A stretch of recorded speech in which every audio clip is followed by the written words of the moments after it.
Yan ang kuha ng birthday boy namin, si Jojo Tumanda. Yan, saglit lang yan. 3 oras. Diyan lang yan sa gilid-gilid sa bahay. 3 oras niyang pangano. Wala man daw siyang panghanda. Nang ano na lang siya, ilog, New Year. Tapos birthday din niya. O mga idol. Yan o. Habang naghihintay kami sa bisita, si Glidel Flores Tumanda. Ewan ko, kung matuloy sila ngayon dito, may panghanda kami. Pero kung hindi, kasi siyempre hindi naman natin hawak yung buhay nila. Pero sabi ni Agaw Glidel Flores Tumanda na darating daw sila.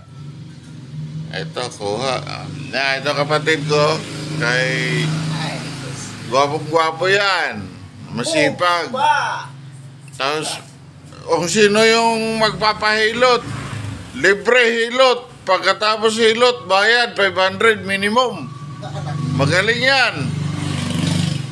Text nyo lang ako kung sino yung magpamassage. Magaling yan. Libre hilot. Pag human, bayad 500 minimum.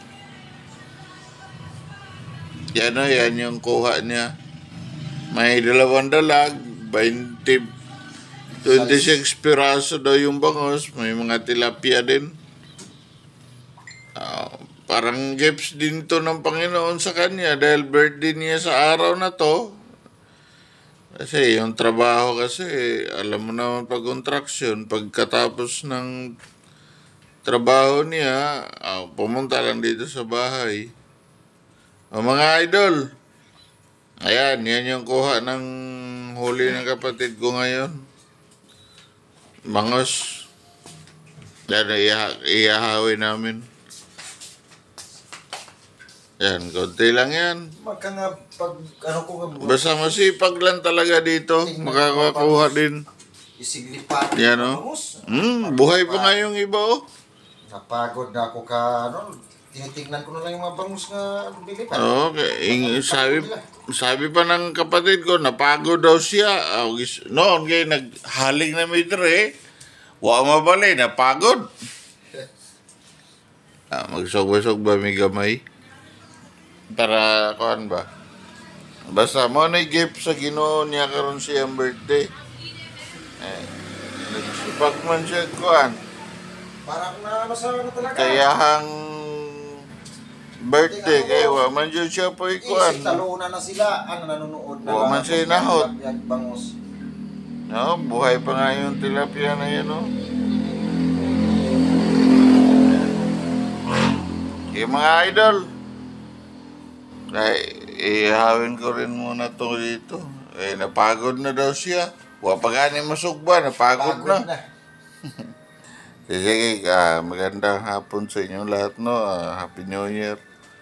Ito yung pa-birthday ng Panginoon sa kapatid kong si Jojo Tumanda o Jobert. Birthday kasi niya ngayon. Ilang taon ka na, Jo? 43, no? 40... Hindi pa. Ako ang 44. Nag-44 ka, mag-aangat na mag-44 ka, nag-45 ka. Mag-44 na po sa karong ko na. Sa karong agawa. Nagkakuha na taong kuha. Okay, mayo mo po kung mag-45. Sus, high power na pistol po. Sige ka, idol.